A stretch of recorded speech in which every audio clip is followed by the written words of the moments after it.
No one expected such a strong storm. It's too dangerous to sail back to the land because of high waves and winds.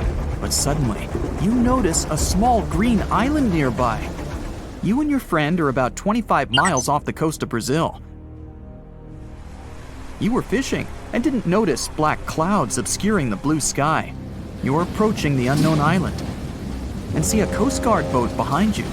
People from there are screaming something to you, but you can't make out the words because of the thunder. They tell us we should stay away from that island, your friend says. Despite the warning, you still sail since there's no other way out. Around the island, you notice sharp rocks sticking out of the water like knives in the dark. Now you realize what the Coast Guard warned about, but it's too late. Your boat hits a rock. The bottom is pierced. You start to sink. The rain and wind are getting stronger. Both of you fall overboard. Then, darkness comes. You wake up in the morning because of the scorching sun and a dry mouth. Your friend and the wrecked boat are lying nearby. Apparently, you'll have to wait for rescuers to get out here. Now, in the light of day, you can see how dangerous the island's coast is. It's surrounded by rocks, and you're lucky you've survived. Getting out of here will be difficult.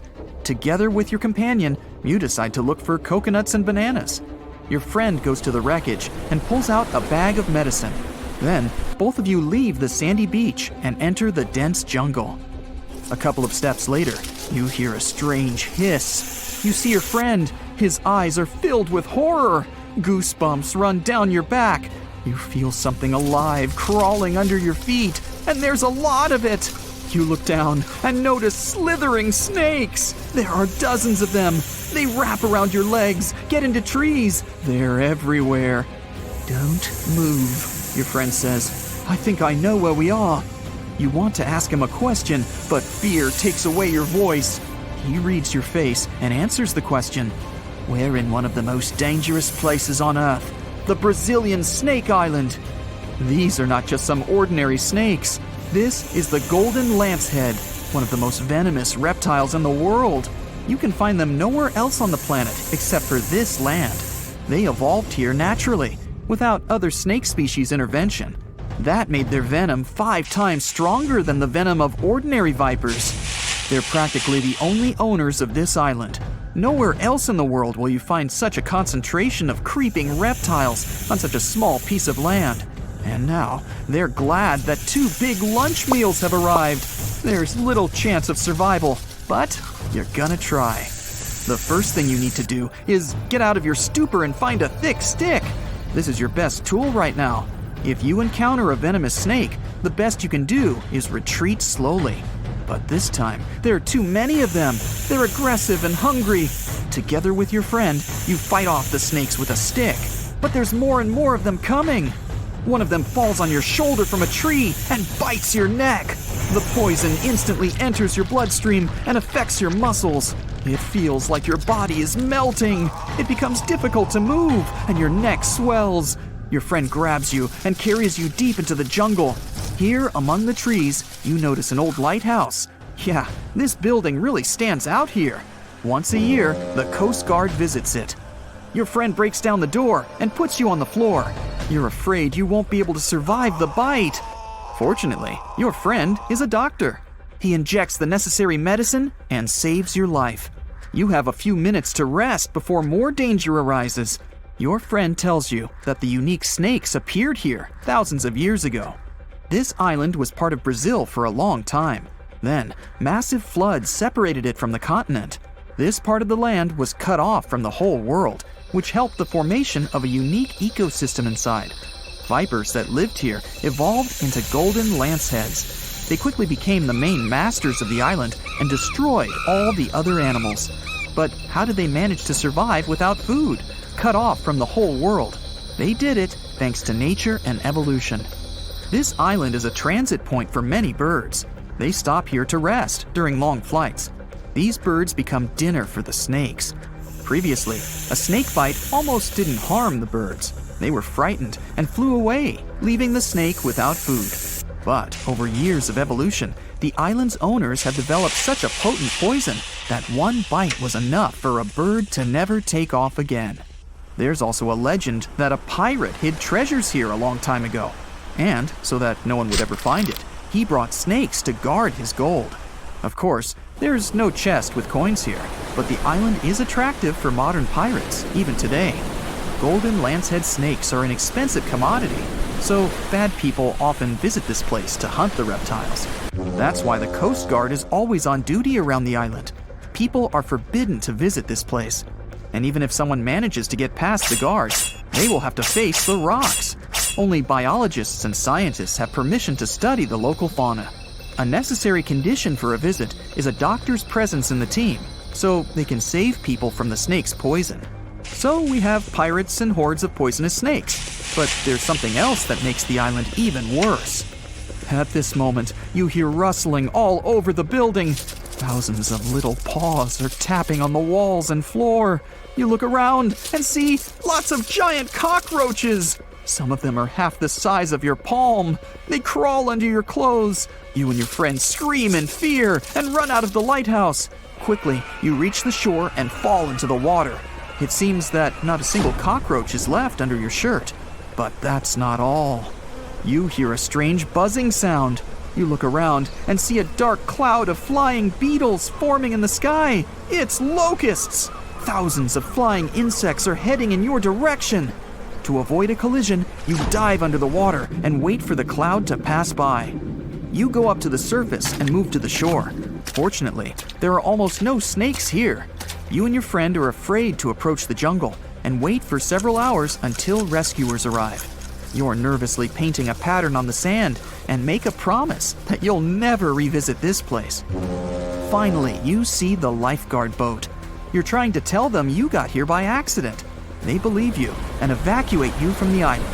While you're sailing away, you think about what would happen if many poisonous snakes appeared in a village or a small town. It's difficult to imagine what kind of problems people would face. But in fact, there's no need to imagine anything. There is a place on the planet where locals live next to poisonous cobras, but it doesn't create any chaos. A human can live in peace and harmony with reptiles in that village. Welcome to Shetpal village in India. This place has a population of about 2,600, and it's located in the jungle. It's hot here. Locals are friendly and responsive. If you go into one of the houses, you'll see something that seems impossible. The king cobra, whose venom is one of the most dangerous in the world, calmly crawls around furniture and eats eggs and meat that people give. There's even a special corner for the reptile to relax from the scorching sun, drink water, and have a snack. People are happy about the cobra, as if it was a pet. In the village, cobras are everywhere. They come into houses and schools, crawl through the streets, and keep company during dinner. The locals consider them full-fledged residents. They adore them. The snakes are also used to people and don't see them as dangerous. The coolest thing is there has never been a tragic case in the village because of a poisonous bite.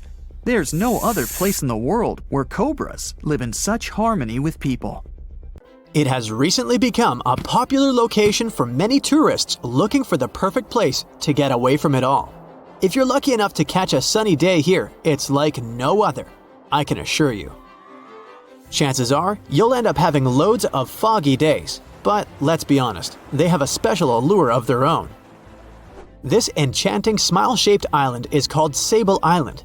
It's located 190 miles from mainland Nova Scotia. It wasn't accessible to the general public until 2013. That's when it was added to the list of National Parks of Canada. You can get here either by plane or by water. But what's so enchanting about this place anyway? There must be something since the yearly tourist count is growing every year. Firstly, there's a spectacular number of wild horses here. There are between 200 and 500 horses roaming free all over the island. There's also a large population of gray seals. The place is also the only breeding location of a rare bird species called the Ipswich sparrow. If you're already considering a trip here, there are some things you need to know first. Remember that fog I mentioned earlier? Well, it turns out that Sable Island is the foggiest place in the Canadian Maritimes. I'm talking about approximately 127 foggy days each year. During such days, Sable Island literally disappears underneath a thick layer of fog. You won't be able to explore the place on your own either. The local regulations state that visitors need to travel within a group, and they also need to keep a 197-foot distance from the wildlife they can encounter here. As charming as this place may be, it holds a dark secret hidden beneath the sandy dunes, and it has nothing to do with beautiful creatures living here or the island's unique vegetation. Apart from being known from its horses and seals, Sable Island is infamous for an overwhelming number of shipwrecks. Over the years, about 350 ships have ended their lives here, on these sandbars. When survivors described their experiences, they usually mentioned harsh weather conditions near this mysterious island.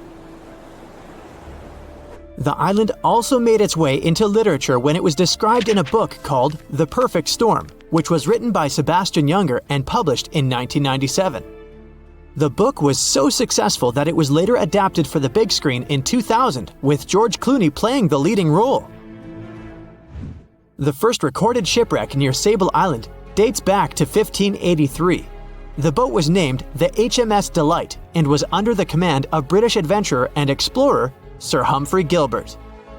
Only 17 people managed to survive the catastrophe by escaping in a small boat.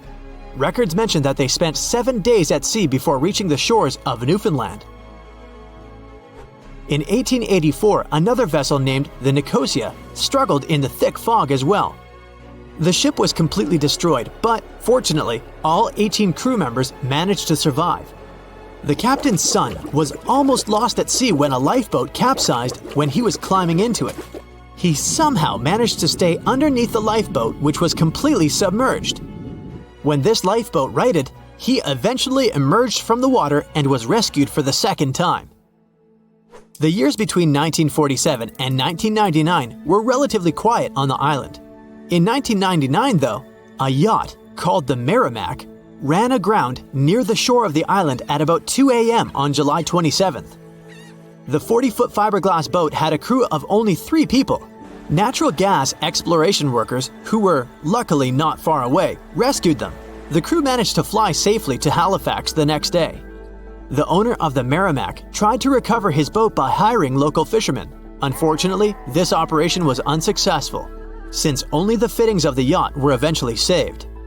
It took no more than 6 weeks for the sand and waves to crush and completely break up the hull of the Merrimack. So what is it about this place that's so dangerous for boats? Does it have anything to do with the weather? Or maybe there's other forces at play? The explanation turns out to be a bit more complex, and it wasn't easy to figure out, at least not way back in the 1500s. First of all, the island is located close to one of the world's richest fishing grounds. Since it's also near one of the major shipping routes between Europe and North America, hundreds of vessels sail past it each year. The likelihood of shipwreck increases when there are so many boats roaming around the area.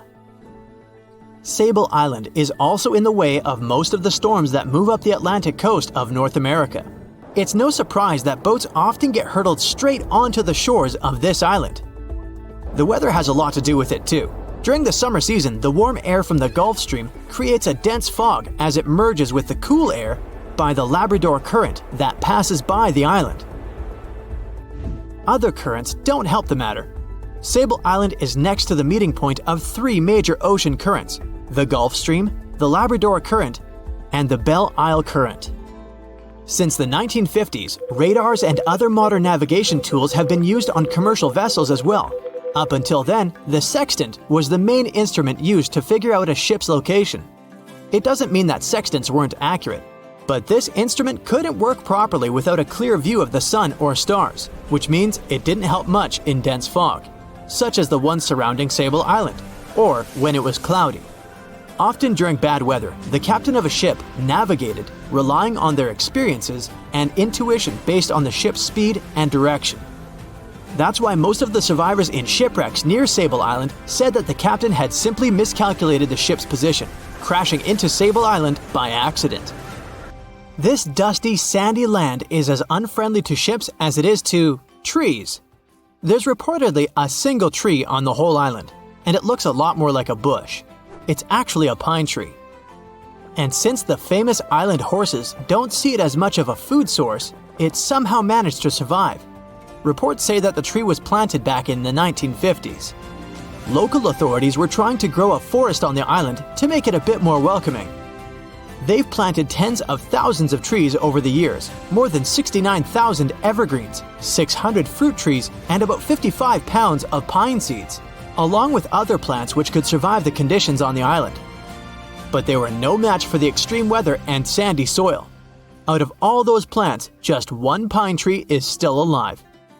Thanks to its resistance, it has even become a symbol of Sable Island. Interestingly, for around 40 years, the island also had just one inhabitant. Can you imagine that? One person living on a remote island for so many decades? It's the story of a woman called Zoe Lucas. She chose to surround herself with the only residents on the island: the horses, the gray seals, and the many species of birds. An esteemed naturalist, she mentioned in an interview she gave back in 2017 that she was used to living on the island and that she never got lonely. To survive here, she had to put together an essentials kit. It included a notebook to take notes and a pair of binoculars to study the wildlife. You can safely assume she wasn't scared of the intimidating surroundings, since she decided to eventually call this place home. At first, Zoe wanted to set up camp on one end of the island, near some abandoned buildings. But eventually, she settled in a wooden house near a bunch of sand dunes. A Canadian institution called the Meteorological Service of Canada put together the simple construction back in the 1940s. Parks Canada operates the building these days. Zoe's work included gathering as much data on the local horse population as possible. It could help scientists better understand how they managed to adapt to the unfriendly environment. She also helped gather the debris that made it to the shore to help track pollution levels. Among all the rubbish that she collected, there was a refrigerator and a crate full of fresh peppers. Some other specialists eventually started working rotating shifts on Sable Island to offer the brave woman a little bit of company now and then. It's 2010. You're in the Japanese waters of the Pacific Ocean, about 745 miles south of Tokyo and very close to the island of Iwo Jima. The sky is clear. There are almost no waves. A heavy, low rumble comes from somewhere deep under the sea. It scares away all the flying gulls. And then it gets quiet. Too quiet. It seems that even light waves don't dare to make a sound. Suddenly, a small bubble rises to the surface of the water. Then, thousands of air bubbles start moving up, one after another. The water begins to boil and heat up. Its temperature is so high that you can cook eggs or pasta in here. The boiling area grows to the size of a stadium. A huge amount of steam is released into the air. You can see an outline of some huge object through the boiling water. Then, everything stops. The water cools, the amount of bubbles goes down, and the surface of the ocean becomes calm again. That year, an underwater volcano erupted at that specific location. Fortunately, it didn't bring any serious consequences. In August 2021, the eruption repeated. But this time, everything wasn't limited to the bubbling water. The Japanese Coast Guard reported strong volcanic activity in the region. Hot steam and gases came out of the water and rose into the air to a height of 10 miles, which is about twice the height of Mount Everest. The huge awakened volcano began to slowly lift to the surface. If you took a helicopter ride above this place, you'd see more and more land coming out of the water. This is not just a volcano, it's a whole island in the shape of a horseshoe. And this is just the beginning. Seismologists say this island is the tip of a huge volcano. It fills the sky with smoke and ash. The air temperature is rising. Scientists continue to monitor the situation. They believe the volcano can completely get out of the water. Nobody knows what consequences this may have. This isn't the first island that has appeared in the waters of Japan. Underwater volcanoes have erupted several times over the past century. One of the most surprising cases occurred in 2013. That year, a small piece of land was formed next to the already existing island. The underwater volcano that emerged from the water began to grow slowly.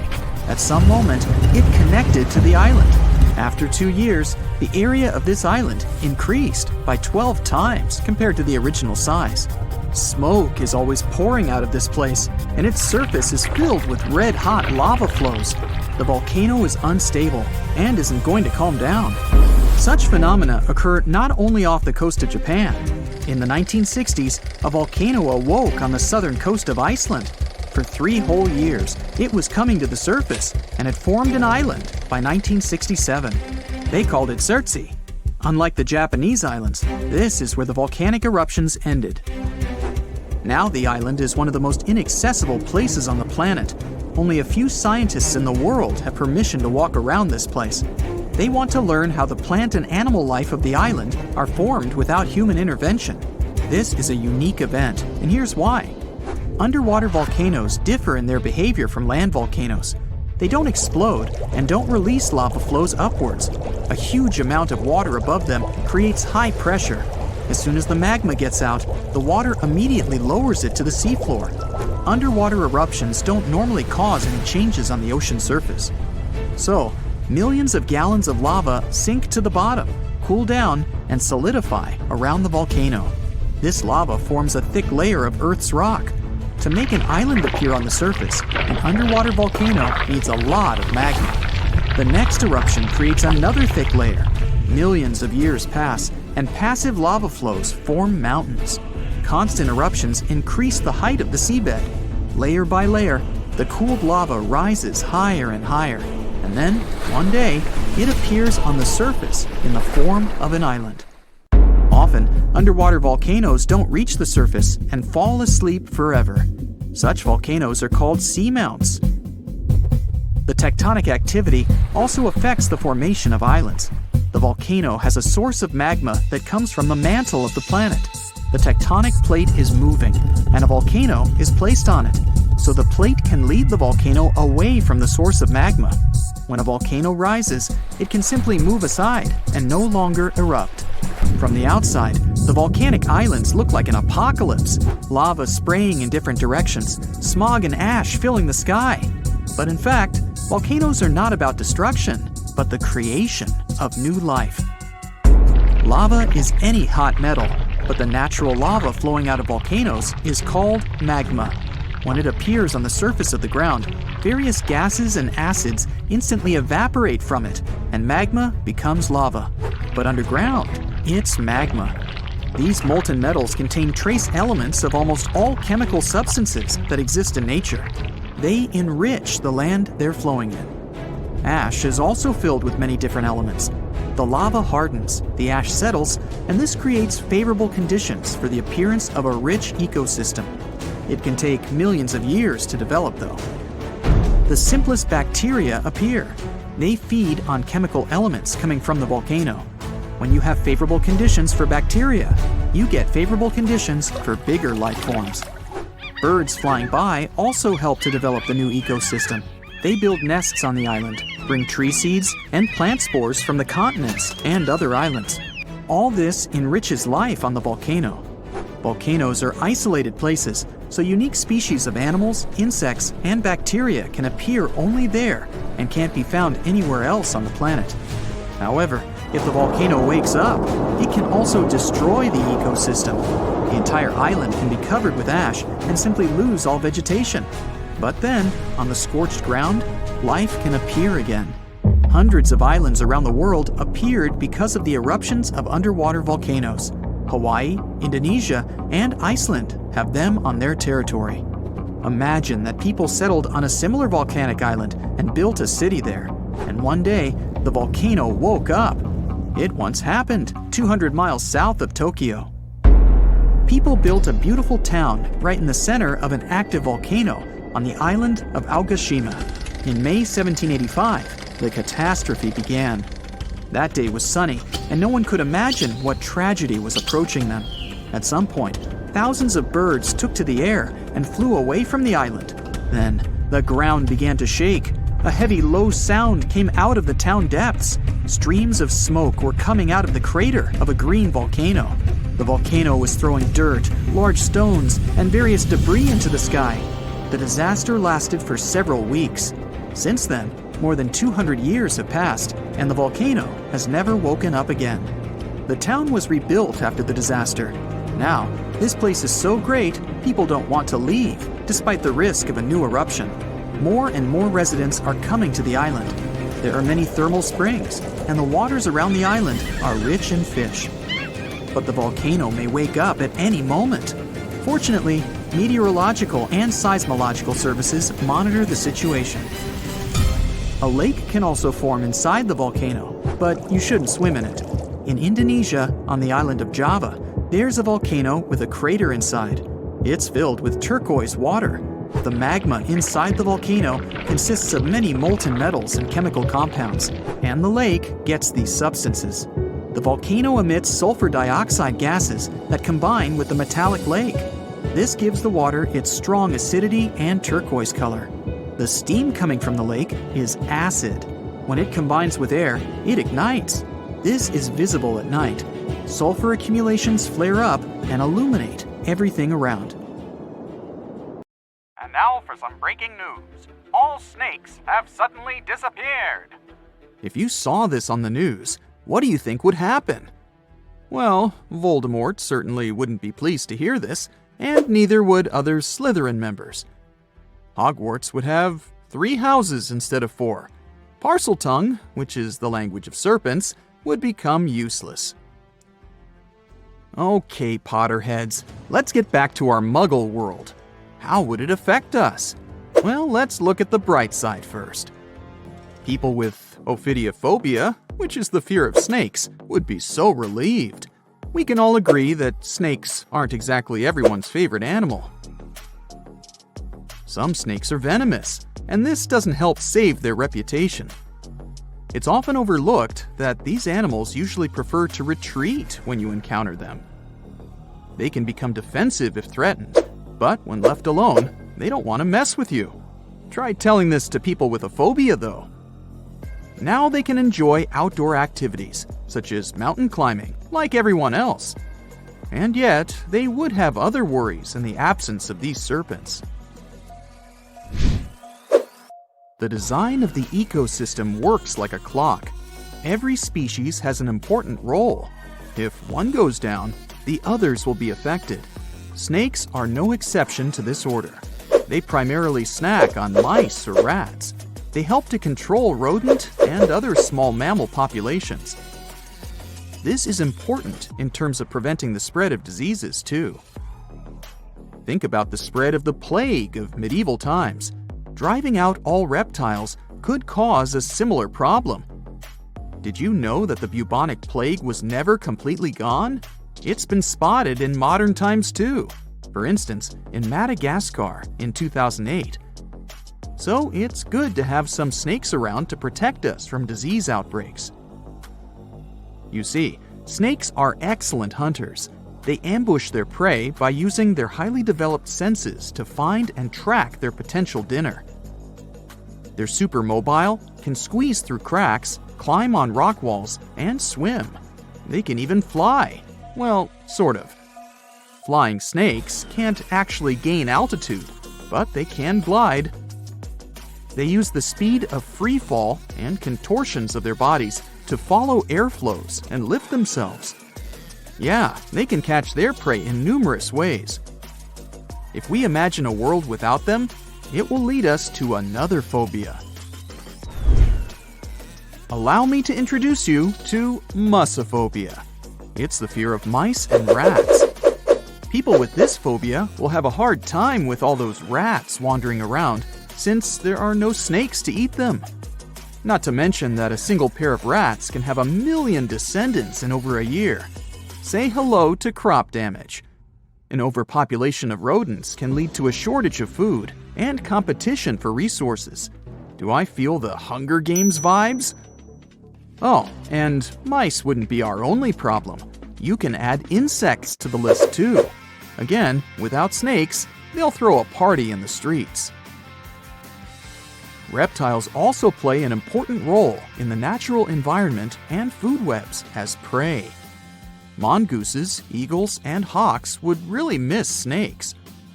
Eventually, some populations of large mammals would decline, and this could lead to the extinction of some species. Then there's medicine.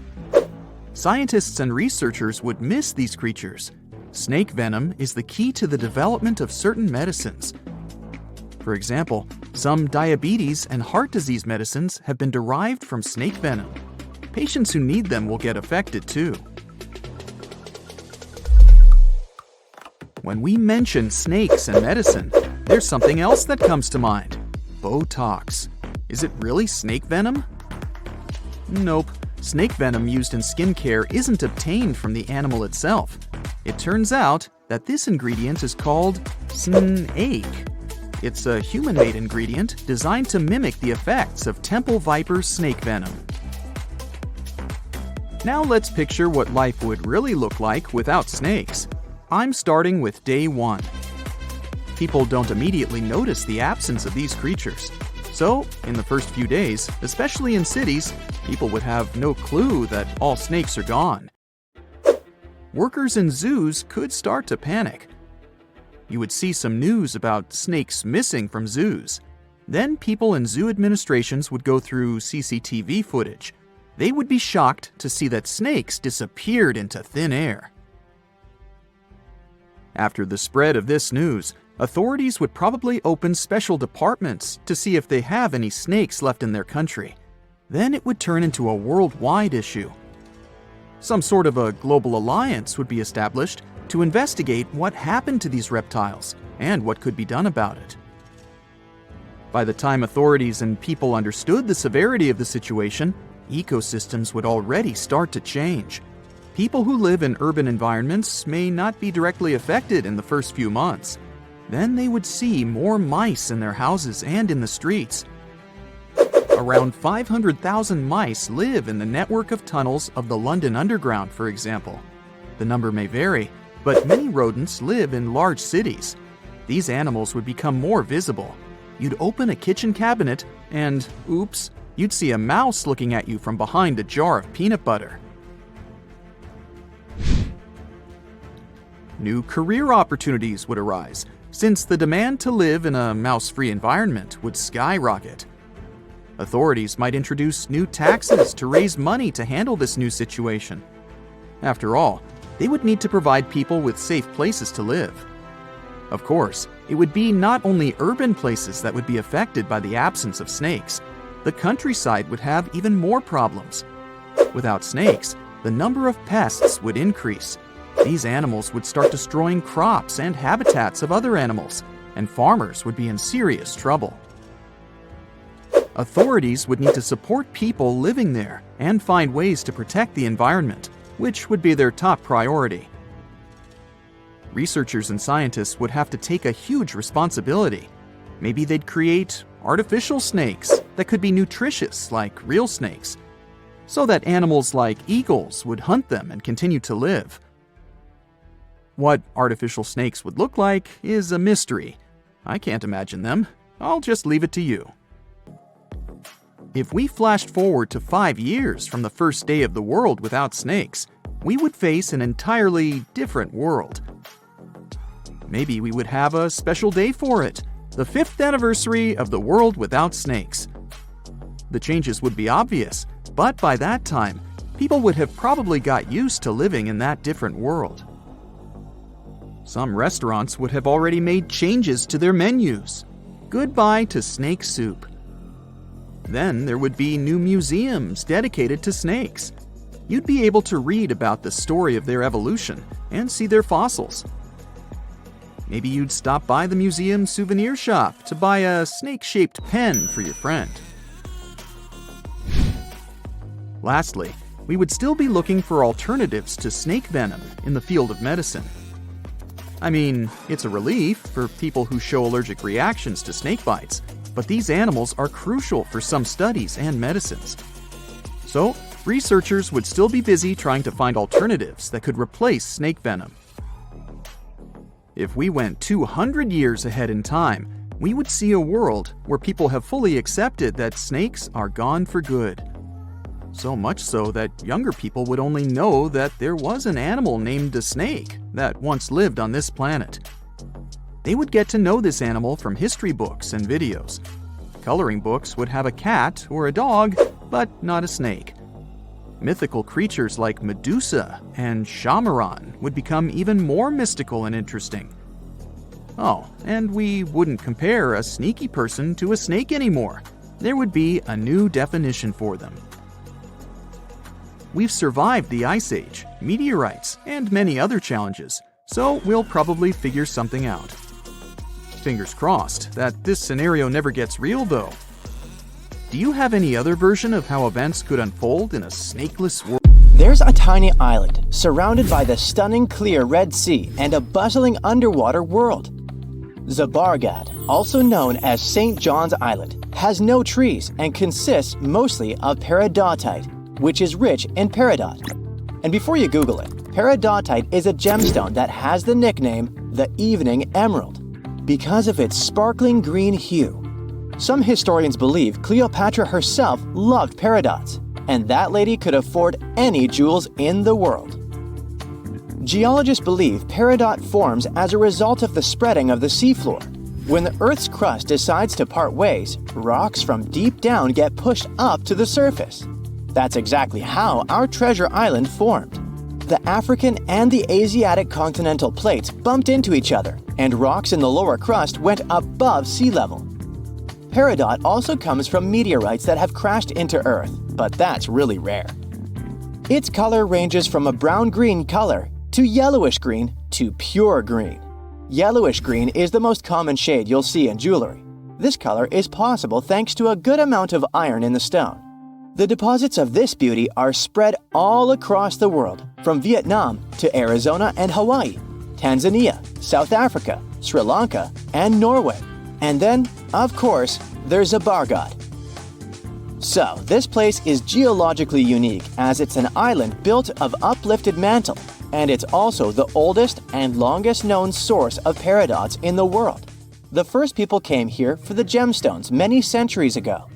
Famous Roman philosopher Pliny the Elder mentioned in his writings that pirates had discovered Zabargad's treasures in the year 500 before the current era. The beautiful green rocks made their way to Queen Bernice of the Roman Empire.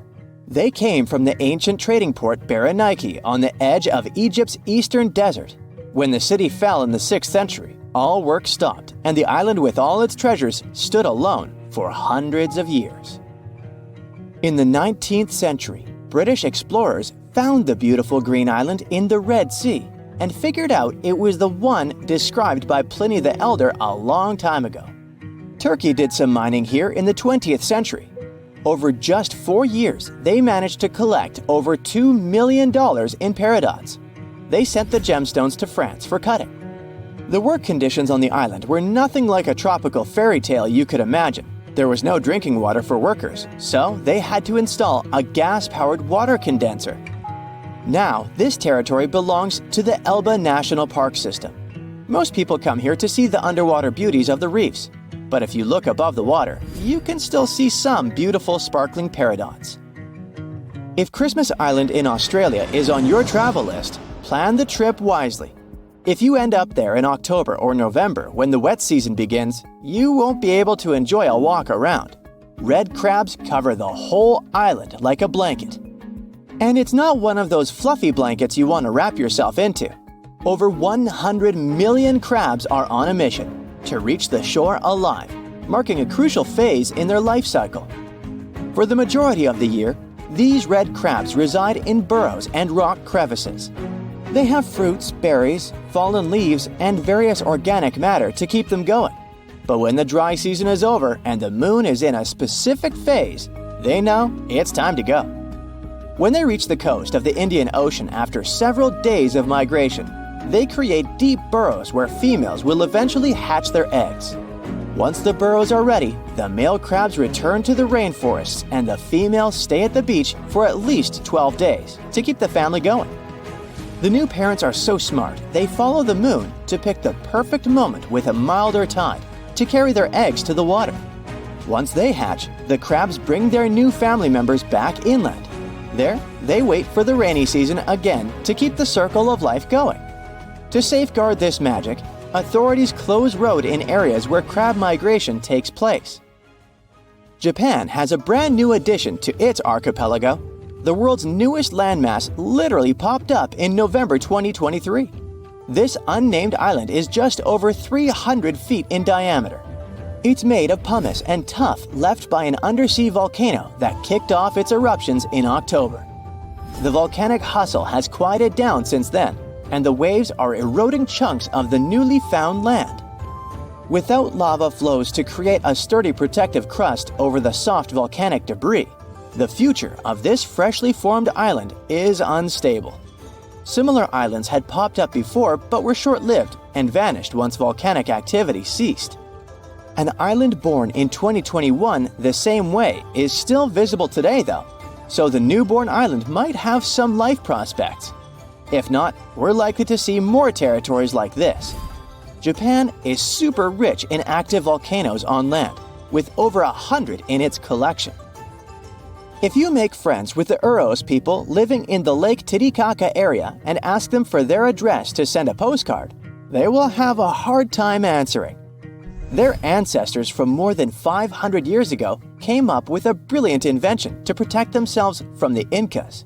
They built islands from totora roots and reeds that could be moved away from danger deep into the lake. Totora plants help the local community a lot since it's water resistant and is used for all sorts of things, from building boats to roofs and mattresses.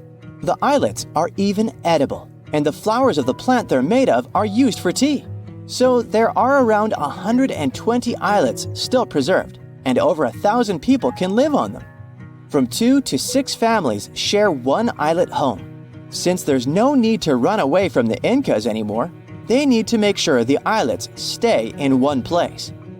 Every 15 to 20 days, the reeds forming the islets decay and need to be replaced.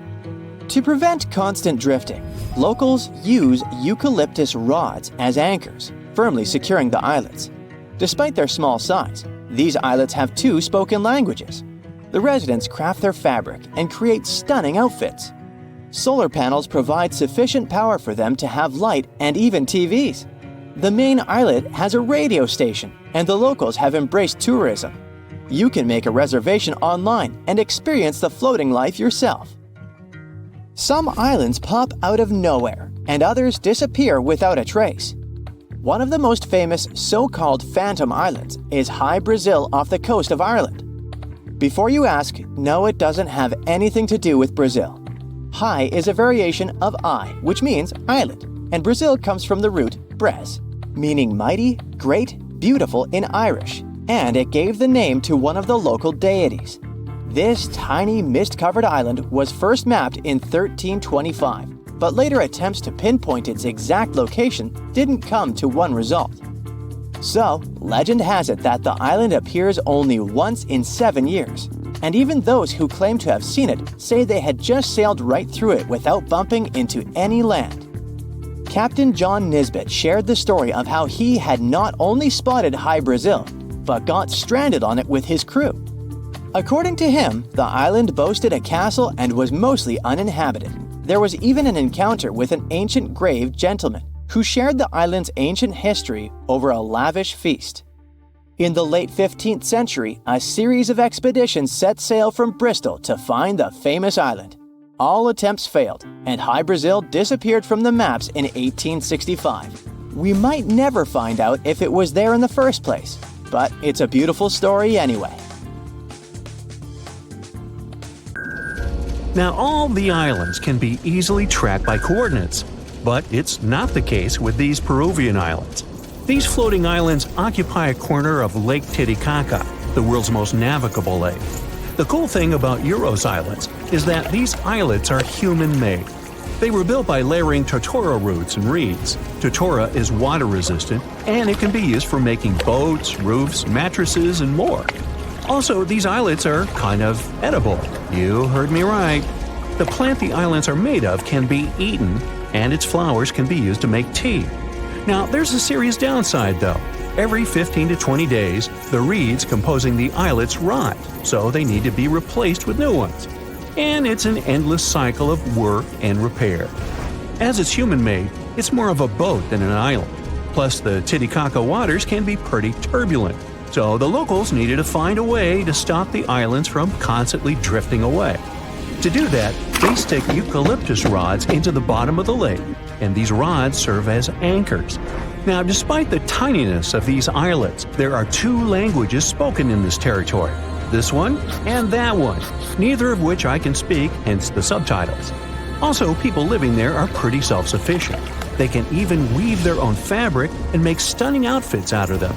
Forget about mass-market clothes. Today, Euros Islands are quite modern. There are solar panels to give just enough power for light and even TVs. There's a radio station on the main island, and the best part is that the locals even rent lodges to tourists. Yep, you can book everything online. Ever since ancient times, people have always been looking for the secrets of longevity. It turns out that there's actually a conveyor belt of centenarians. Not a conveyor belt for sure, but rather a geographic area famous for its inhabitants beating all the longevity records. So let's go on a trip to Okinawa. No visa and tickets are required, plus you won't get jet lag. So Okinawa has a nickname, the Hawaii of Japan, but we need to differentiate two concepts here. The Okinawa Prefecture, which is made up of more than 160 islands, and the main island, which is also called Okinawa. By the way, if you ever want to get to this island or any neighboring ones, you'll need to hop on a ferry. For those people who dislike winter, Okinawa is the perfect destination for you. Even in its colder months, the temperatures there can reach 68 degrees Fahrenheit. Yep, and ocean water is also pretty inviting. In addition to perfect weather conditions, they also seem to have a perfect diet in that archipelago.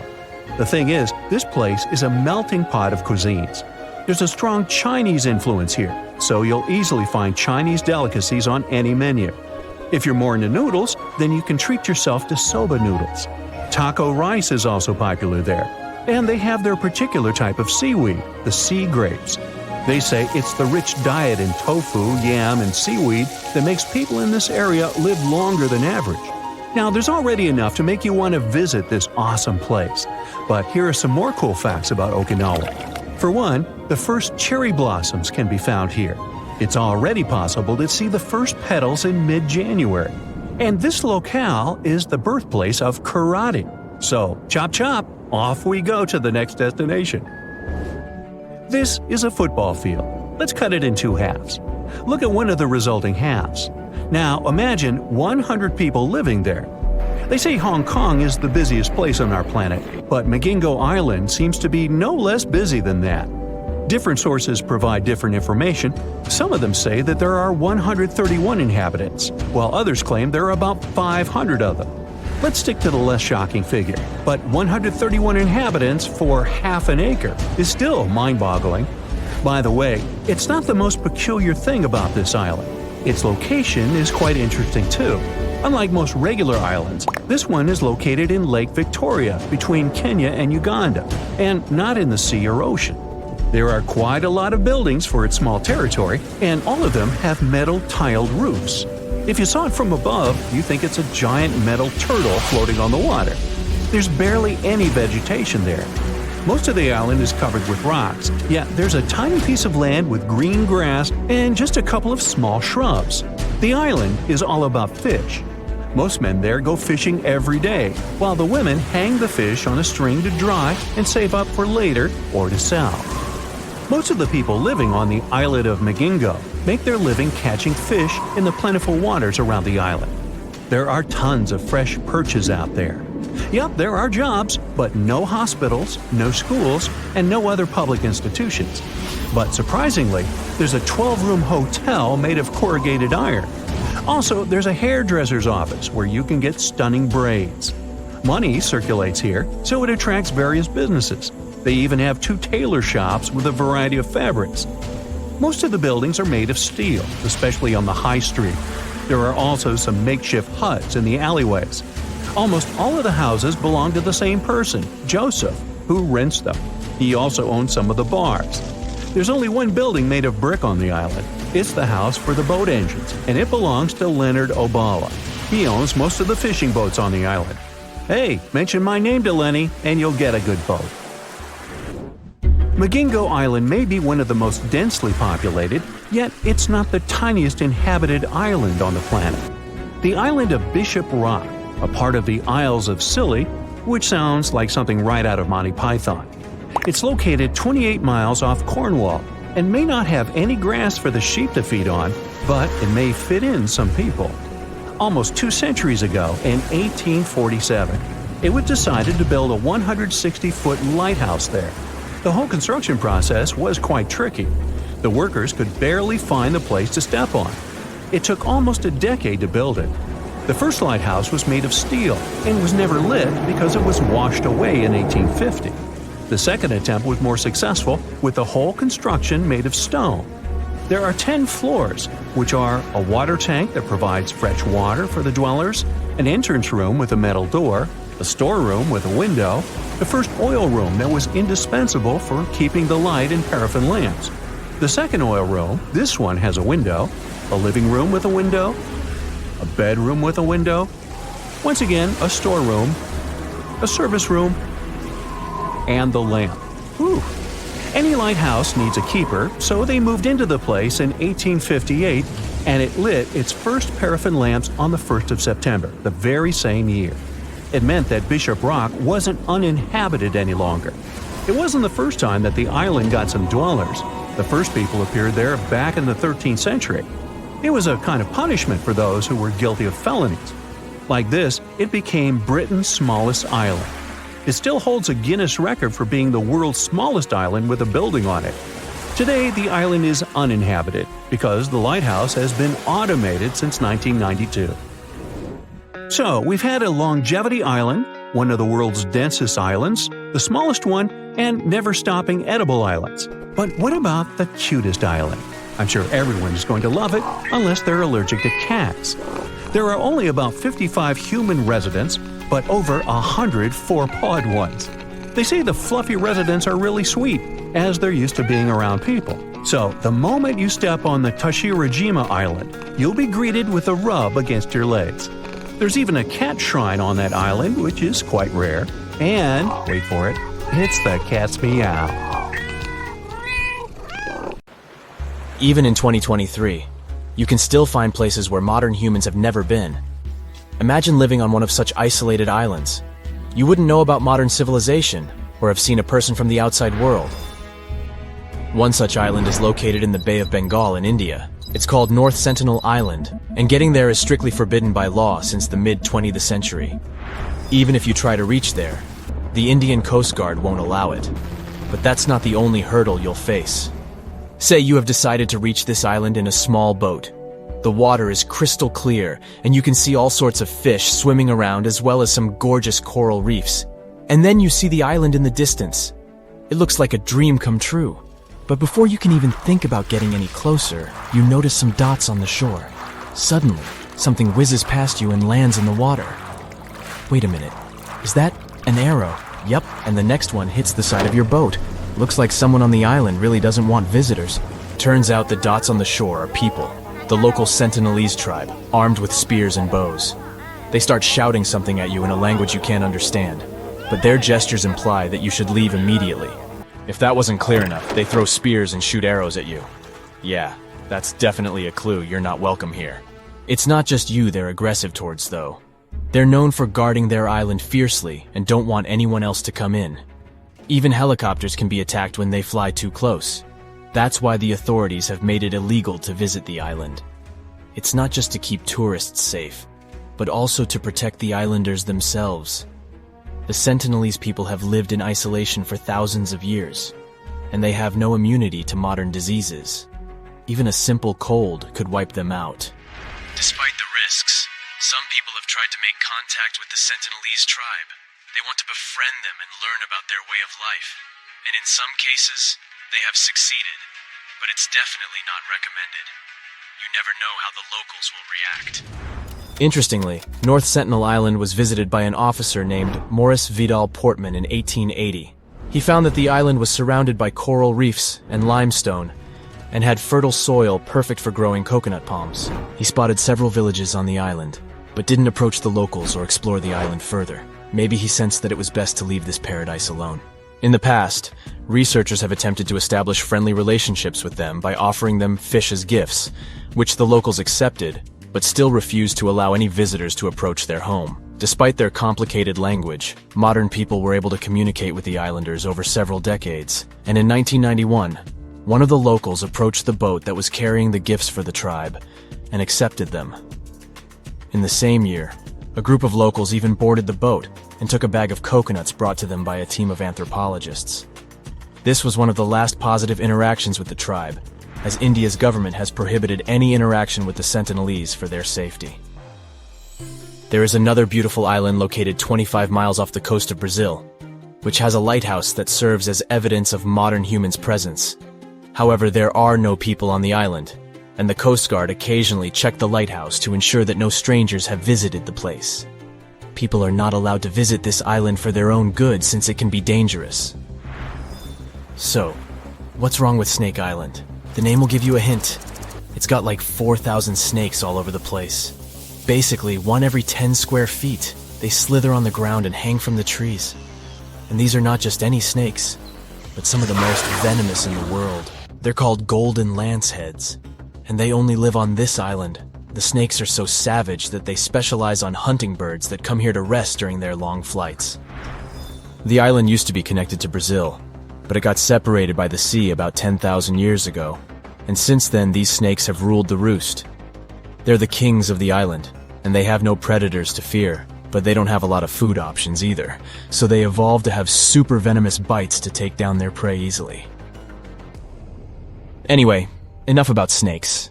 Let me tell you about another creepy island in Mexico. It is located in one of the canals in the area called Xochimilco, just 11 miles away from Mexico City. It's not forbidden to visit or anything, but it's pretty scary anyway. So have you heard of the Island of the Dolls? It's a creepy place filled with dolls hanging from trees and buildings. A guy in the 50s moved here alone from Mexico City and started hanging them up, and continued to do so for decades, making the place look like a haunted doll graveyard. But wait, it gets even creepier. The dolls have deteriorated over time, covered in moss and turned green. Some say they come to life at night. If that doesn't give you the heebie-jeebies, I don't know what will.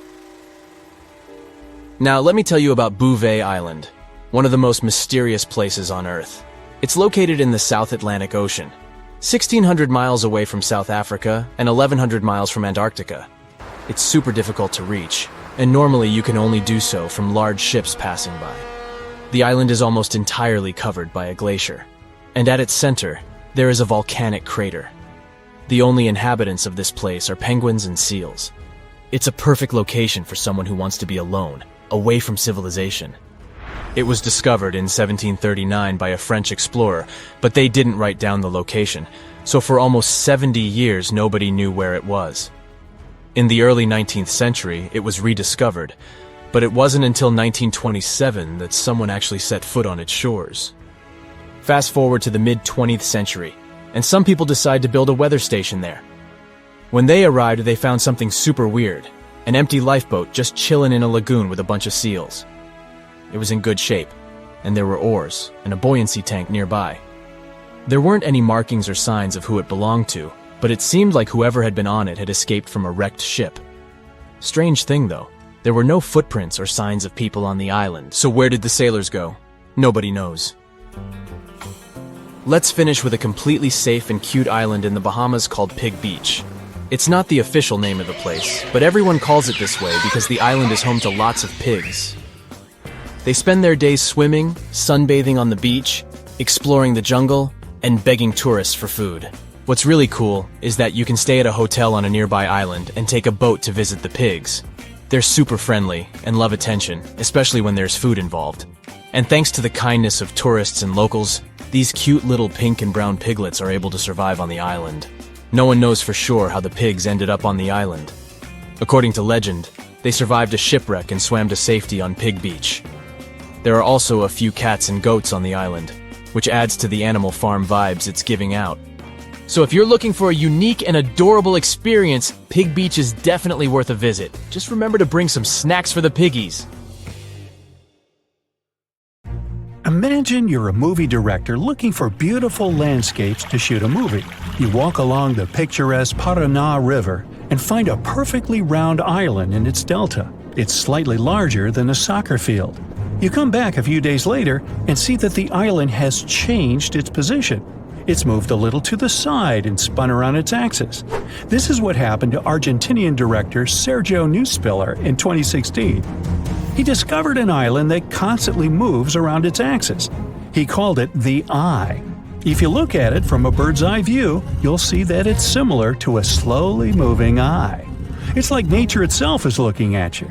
The doctor forgot about his initial movie idea and decided to make a documentary about this island. You can find the Eye in the northeastern part of Argentina, or you can open Google Maps and type El Hoyo to see it. No one had known much about this place before the director found it. Perhaps there are many such moving islands on the planet. If you look at satellite images of this area, you can see other similar pieces of land inside lakes, but they're not so round and don't rotate. Surprisingly, scientists haven't yet solved the secret of the bizarre island.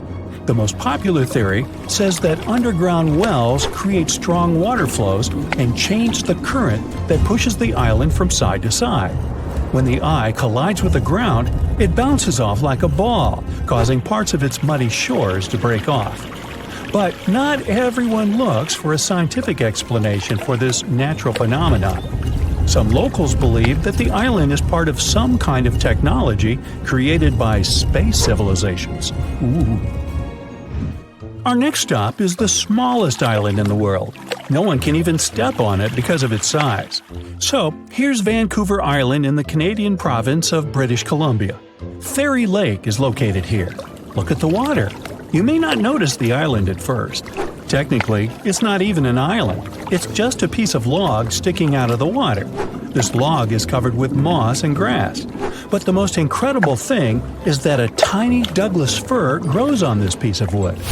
The photo of this tree has won many awards and became famous worldwide. It shows how desperately nature can strive for survival. Every day, many tourists sail around this island and get inspiration from it. The next island looks ominous and lifeless. It's the perfect place to build a hut and write horror novels using an old typewriter. The place is called Ball's Pyramid. It's located in the waters of Australia in the Tasman Sea. You can see this colossal fin sticking out of the water from afar. This is a sharp stone ridge with a height of 1,800 feet, almost twice the size of the Eiffel Tower, in the center of an uninhabited volcanic island. It's dangerous to approach the place and step ashore because of its slippery stone surface.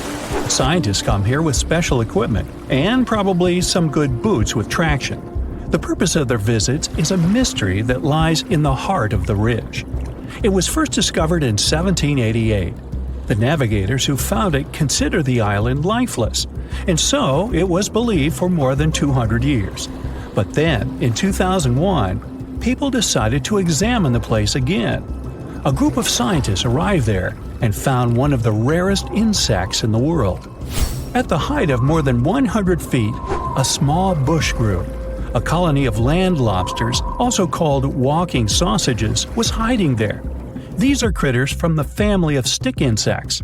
They look pretty creepy, since each of them is about 6 inches in size, which is the average size of a sausage. The bodies of these six-paw beetles are covered with a hard brown shell.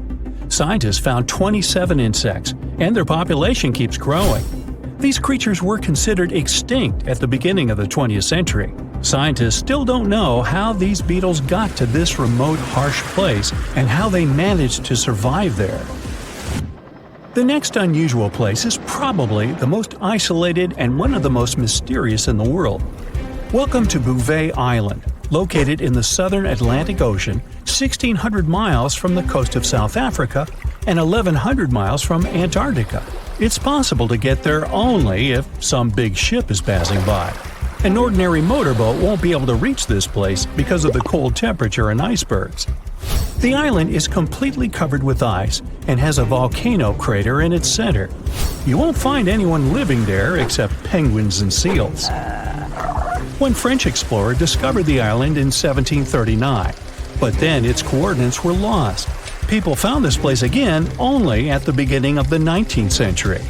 But people set foot on the shore of this island for the first time only in 1927.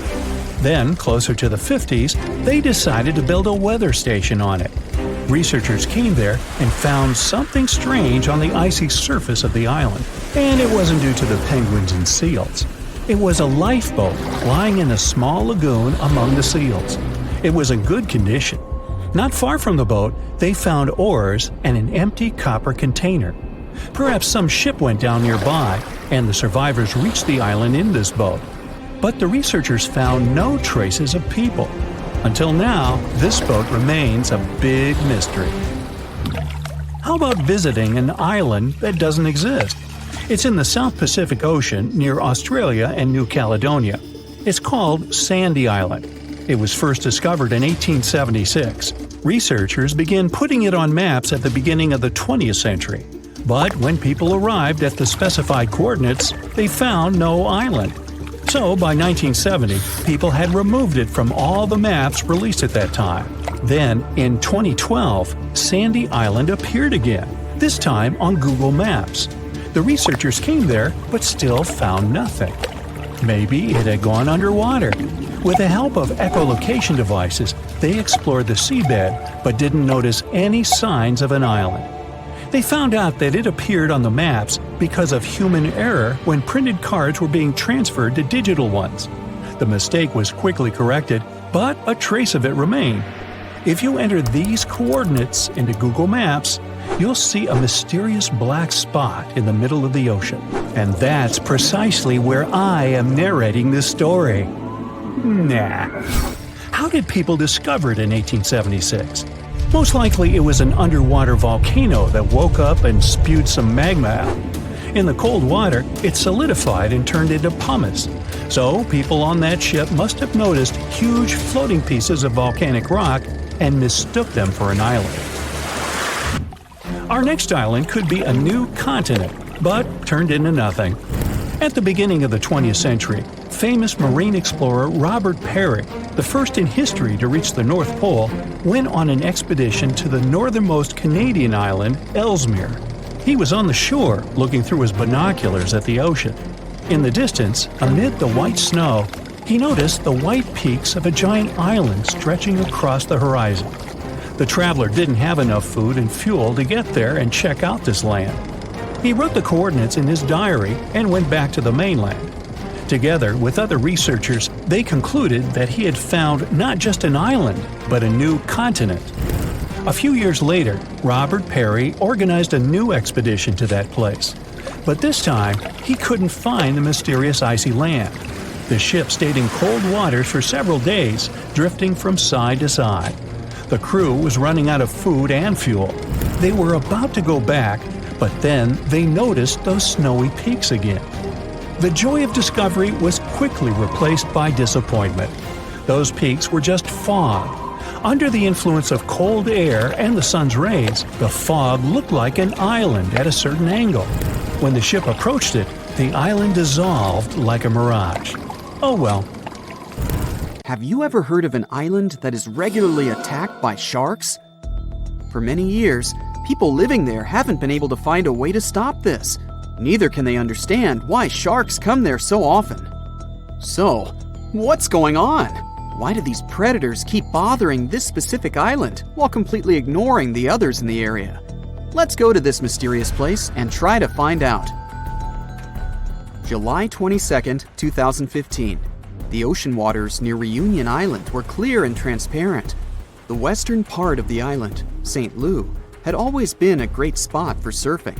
But on this pleasant sunny day, one of the locals almost lost his life. A 6-foot bull shark appeared out of nowhere.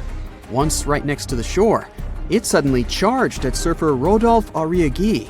His friend, doctor and professor of geography at the University of La Réunion, Erwan Lagabriel, was nearby, talking with 2 other surfers at that moment. Suddenly, they heard some noise. Realizing that it was his friend, Lagabriel rushed to help. The shark was 65 feet away from him. He said that all of this felt like some kind of a horror movie. He rushed to Arriaghi, even though he didn't understand what exactly had happened. At first, Arriaghi's body was surrounded by white foam. It then began to turn pink, and then red. Lagabriel said later that it had been one of the scariest things he had seen in his life. Fortunately, when he swam closer, the shark had already been gone. La Gabrielle knew that in most cases, a second attack doesn't happen, so he hurried to help his friend. It took them some time to get back to the shore. When La Gabrielle pulled his friend onto the beach, he immediately made a tourniquet from a surfboard leash. After that, Monsieur Ariagui was rushed to the hospital. Fortunately, this story has a good ending. Although the 45-year-old man lost his arm, he still survived. But he was one of the few lucky ones, because this horrifying story is just one of dozens that happened on Reunion Island in recent decades. Reunion Island is one of the regions of France. It's located right near Madagascar, together with its neighbor, Mauritius. They're both located at the same latitude as Australia. These two islands are very similar. They have almost the same climate and natural conditions, similar languages and cultures. But there's one huge difference between the two of them. In Mauritius, people can relax and have fun in the warm waters of the Indian Ocean, swimming with scuba gear and watching dolphins. Meanwhile, on La Reunion, locals are afraid even to put their fingers in the water. But why is that? Unfortunately, Reunion now has a strong reputation as a shark island. By 2018, 56 attacks had occurred there. From 2011 to 2016, the number of these cases accounted for 16% of the worldwide shark attacks. Now there are warning signs everywhere on Reunion. Local citizens and fishers have begun to discuss the options of large-scale shark trapping. The authorities forbid people to swim almost everywhere, except for a few more or less safe places, like, for example, a coral lagoon.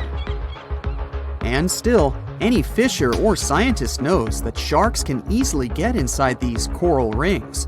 In other words, locals and tourists can't feel completely safe anywhere on the island. Meanwhile, in Mauritius, the last shark attack happened in the 1980s. People come here to relax, and everything is perfectly fine. So the question is, why in the world is La Reunion so unlucky? Dr. La Gabrielle, the hero I mentioned before, set himself the goal of explaining this strange phenomenon. His study showed that over the past 30 years, the probability of a shark attack on Reunion had increased by 23 times. And in 9 out of 10 cases, it turns out to be a bull shark. If you haven't heard about it, this creature looks exactly like what you would imagine when you hear the word shark.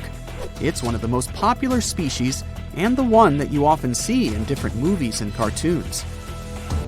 These sharks live in tropical and subtropical waters in all oceans. Most often, they're found, yeah, you've probably already guessed, in the southern waters between Australia and South Africa. This place is even nicknamed a shark highway because these predators really like to chill around there. This is also one of the most aggressive shark species, and it's very dangerous for humans. Unfortunately, it's also very tolerant to different water salinity, which means they can basically swim even in fresh water and be totally cool with it. But why do all these Reunion Island attacks happen so often? Well, there are many theories and many different factors that might play their role in all this. Marc Soria, a researcher at the IRD, the French National Institute for Research and Development, decided to conduct a study together with his team. They spent 3 years trying to collect data on 45 tiger sharks and 38 bull sharks living in local waters. The National Research Institute of France supported this study. It was also funded by 3 research foundations: regional, national, and European. That's when you know that the problem is serious. And now, here are the main theories developed by Soria's team and La Gabrielle. The first one is excessive fishing. Experts suggest that long-term fishing and catching small reef sharks, which competed with dangerous sharks for food and territory, eventually led to these dramatic consequences. Unfortunately, when predatory bull sharks ran out of food, they just had to go looking for it near the coast. For bull sharks, surfers on Reunion look like sick, weakened fish, and therefore an easy meal. Also, while in Mauritius, surfers tend to hang out near sandy beaches. On Reunion, they choose places where waves break at coral reefs. But this is exactly where the sharks choose to search for food. So, yeah. The second possible reason is muddy waters. Bull sharks like such conditions very much, And although there are no natural places like these on Reunion, the reason could be the construction of urban areas. Muddy freshwater gets into bays from cities. This water attracts sharks, and this is where the attacks take place most often. But then we can ask again, why not Mauritius? Urbanization is also in full swing there after all. There are many places in Mauritius where sewage waters flow into the ocean. Well, then we can conclude that this is not the only factor. There have to be others. For example, there is an active volcano, Piton de la Fournaise, on Reunion Island. Thanks to this beautiful volcano, there are rich flora and fauna on the island. And this could be great if it didn't attract too much attention from predators. Because of the volcano, the shores of Reunion are less steep, which makes it easier to swim closer to the coast. And sedimentary rocks that get washed away from the slopes of the volcano can attract bull sharks. As we already know, these guys love muddy waters. There are some other theories. For example, La Gabrielle suggests that attacks may be connected to an increase in the shark population. Or maybe that's because these creatures become more aggressive during mating periods. Some people assume that all of this could be Mauritius's fault because they banned catching and selling sharks for meat. But Saria and other experts strongly disagree with this. Not many people on both islands bought this meat to make any significant difference. Anyway, this whole situation caused a lot of tension on Reunion. A big part of the population now supports the idea of catching sharks on a large scale. They also built some underwater fences near the island, and the maintenance of these fences costs $1 million a year. It may seem pretty extreme, but drastic times require drastic measures. But despite all these terrible stories, in general, sharks aren't nearly as dangerous as we think. They almost never attack divers, unless a person provokes them. Experienced divers often compare sharks with stray dogs. These animals shouldn't be feared, but should be respected. Anyway, let's hope that La Reunion will be able to solve this problem, and people will be able to swim in its warm, beautiful waters again. Fraser Island sits off the coast of sunny Queensland, Australia. But don't fall for its beauty. It's home to the most dangerous beach in the world. There's nowhere on the island to seek medical attention. If you do run into danger, you're on your own. Dingo attacks are super common here. If you don't know what a dingo is, it looks like an adorable dog. But beware, this wild breed is extremely dangerous. And the dingo's gnashing teeth aren't the only thing to be scared of. The seas around the island are swimming with great white sharks. There's jellyfish in the water too. Fraser Island is home to some of the world's most dangerous kinds, including the Portuguese bluebottle. One sting from its venomous tentacle is enough to take down an adult human. Even if you manage to avoid the creatures on the island, the sea itself is perilous. The waters are incredibly rough and have powerful riptides. These are strong currents that will pull you away from the shore. And remember, there are no lifeguards to come to your rescue if you get in trouble. Even the sand is dangerous. Car rollovers in the thick dunes happen all the time. It's definitely best to swap your car for a dune buggy. Travelers also often drive down the dunes straight into the lakes below. But the lakes are incredibly shallow, which is not very safe. Fraser Island is also known for its beautiful lookout points, but you'll need to watch your step. You might feel on top of the world, but stay well away from the edges as jagged rocks and crashing waves line the shore below. There's an island in Brazil known as Snake Island, which is equally dangerous. I wonder what the hazard could be here. It's home to thousands of golden lancehead vipers, which are one of the most venomous snakes on the planet. They grow to over 20 inches long, and their fast-acting venom melts the flesh from around their bites. There are around 4,000 snakes on the tiny 106-acre isle. Snake Island has become so dangerous that the Brazilian authorities had to ban everyone from going there. For years, the only human inhabitants to brave the island were a lighthouse keeper and his family.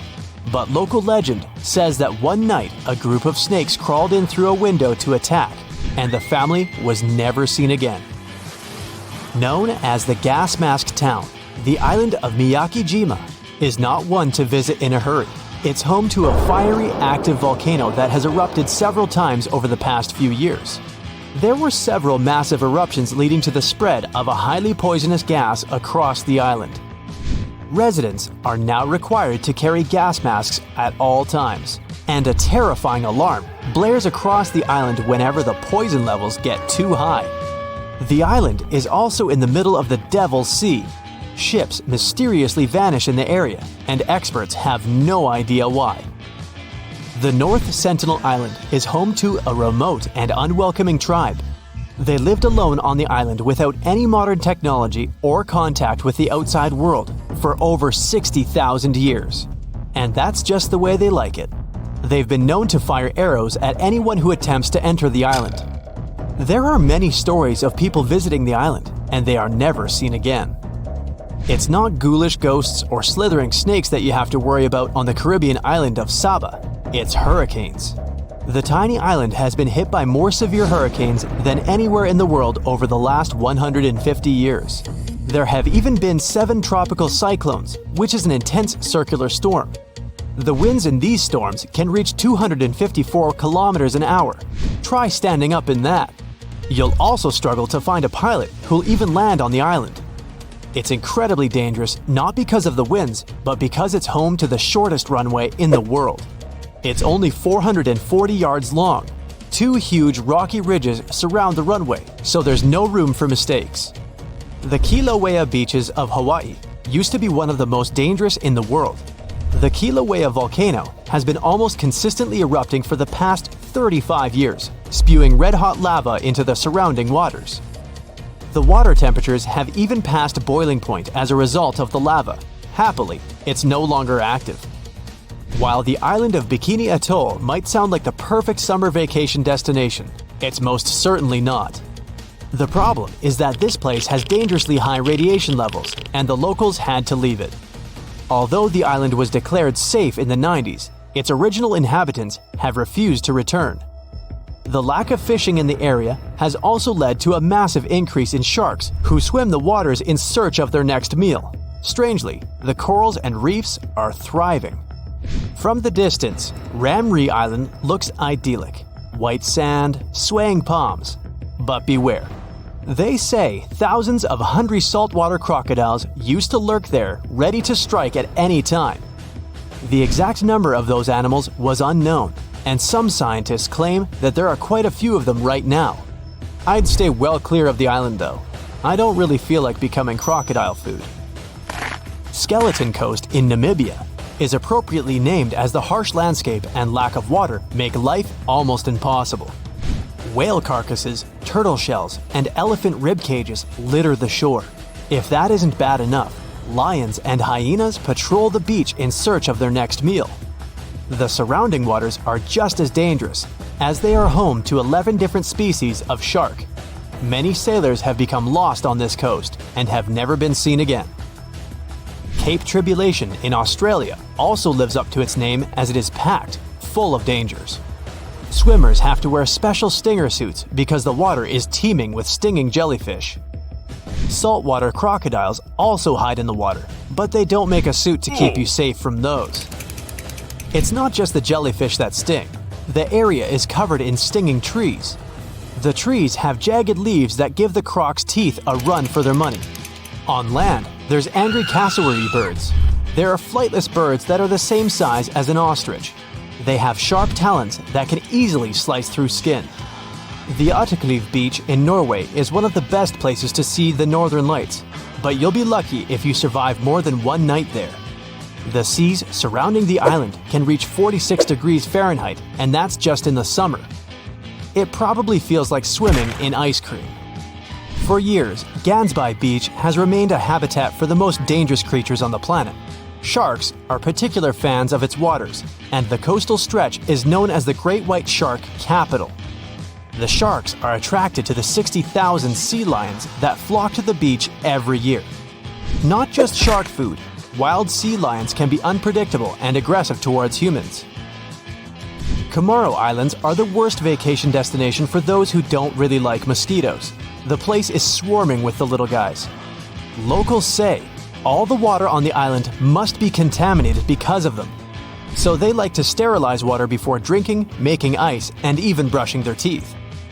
If you're really into coconuts, there's one place you should probably go to grab some. I'm talking Danger Island. Yep, it's the real name of one of the islands in the Chagos archipelago. It shouldn't scare you off though. The major problem it has is parking. I mean, safe anchorage for those who come there. Finally, while it may sound dreamy, you're probably going to want to avoid the beaches of the Amazon.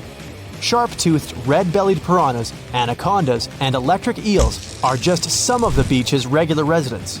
It has one of the widest varieties of animal species on the planet, including the Amazonian giant centipede, which has a poisonous bite. It's not just the animals of the Amazon that you have to watch out for. Strychnos and curare are the two Amazonian plants that are super poisonous. You pack up your bags and head to the most remote island in the world. You can't stop jumping for joy, knowing you'll have an island all to yourself. Destination: Bouvet, the loneliest place on Earth. There's no airport on the island, so all those who have a fear of flying can just relax. This lonely island is located in the Atlantic Ocean between South Africa and Antarctica and is frozen all over. It's uninhabited, so there aren't any humans for at least 1,400 miles from here. And even though you won't find any coffee shops or theaters, the island hosts a decent number of animals, like seals, birds, and penguins.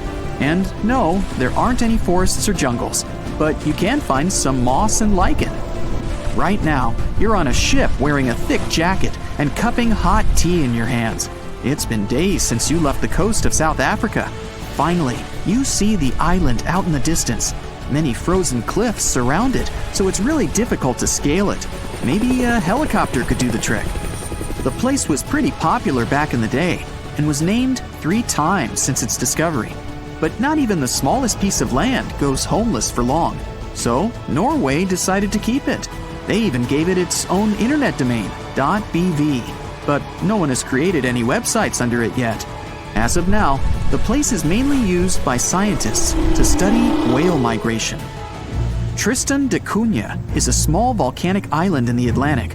It's quite lonely too, but this time you can actually find some settlers. Its closest neighbors are Buenos Aires in Argentina and Cape Town in South Africa, both of which are more than 1,000 miles away.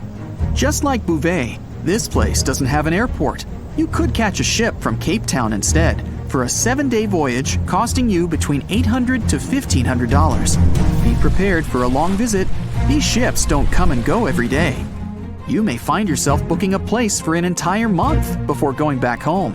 There's no mistaking this place with its giant 6,700-foot volcanic cone, which actually erupted in the 1960s. Luckily, they were able to evacuate everyone to a neighboring island in time. This little piece of land is home to no more than 280 people and has its own decent economy to sustain itself. About 1,300 miles south is St. Helena, a more vibrant and hip island because, guess what? It has an airport. Planes fly all the way from South Africa once a week. But there's a trick. Pilots have to be specially trained to land in the mountaintop airport.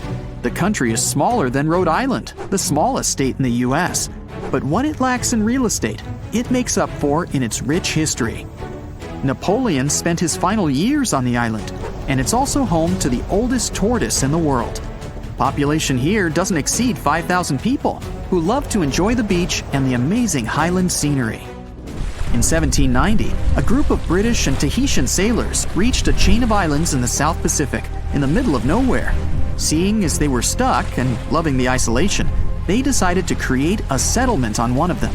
Later, these land spots would be called Pitcairn Islands, and still, only one would be left inhabited. The population? 50 people.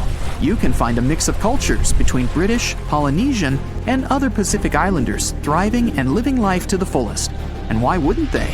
All 4 islands have incredible subtropical climates and rich volcanic soil for crops and vegetation. In 2016, it was labeled the world's 2nd largest marine protected area. Be prepared for a long sea voyage if you plan on paying a little visit. You can catch a ride on a supply ship that hosts 12 passengers each trip. 2,500 miles off Africa, in the southern part of the Indian Ocean, you'll find Amsterdam Island. No, the capital of the Netherlands didn't pack up and sail away.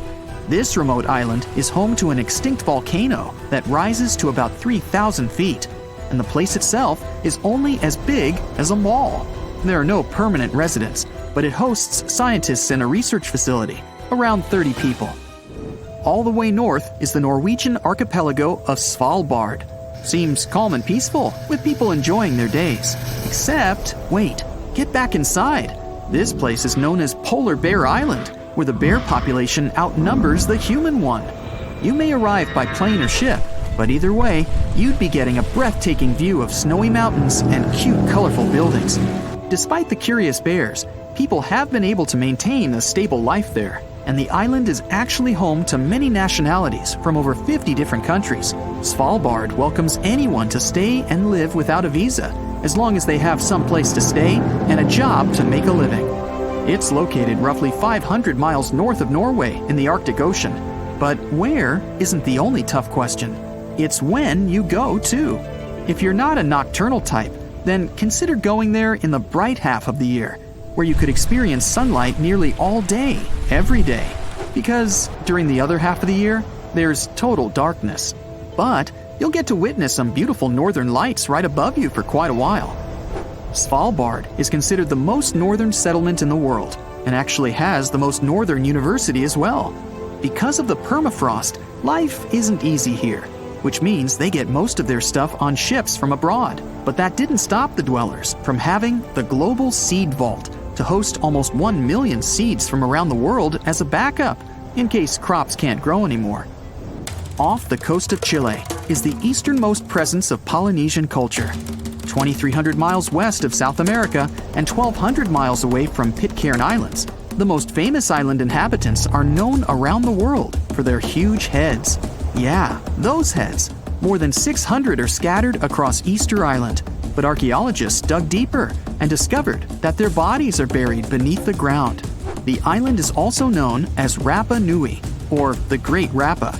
It doesn't have white sandy beaches, but the dry sunny spots and amazing ashen cliffs were formed by the lava from volcanoes. North Sentinel Island is a beautiful paradise with just one problem. No one is allowed to enter it. There's a native tribe living there, untouched by any outside civilization, and everyone decided to keep it that way. Over the last 200 years, several dozen people were able to get a hands-on experience with the islanders, but let's just say it didn't end well. It's even completely off any shipping route to avoid contact. 10 years ago, a study indicated there could be between 80 to 150 people on North Sentinel, but there really is no way of telling, since that number could be as low as 15, or even exceeding 500 people. They're so isolated that the people in the neighboring open islands don't understand the Sentinelese language. Some researchers were able to pick up little snippets of their lifestyle. They live in huts with slanted roofs and fire pits facing each other. They have a healthy seafood diet and live on fruits that grow on the island. There isn't any harbor, but soft sandy beaches as far as the eye can see. Too bad we can't get in. Tuvalu is a young island country in the west central Pacific, made up of 9 small coral islands placed in a chain-like formation. The main island is only a few miles long and is so narrow at times, you can ride a motorbike with ocean waves striking on either side. It's pretty rare to see cars around as well. The locals are mainly of Polynesian descent and speak Tuvaluan, but you can easily get around with English. The country has an airport, but when there are no flights, the entire landing strip turns into a football field and playground for everyone to enjoy. Despite not having many tourists, Tuvalu is known around the world for its own web domain, .tv, which it leased to a Canadian television company. Makes sense to me.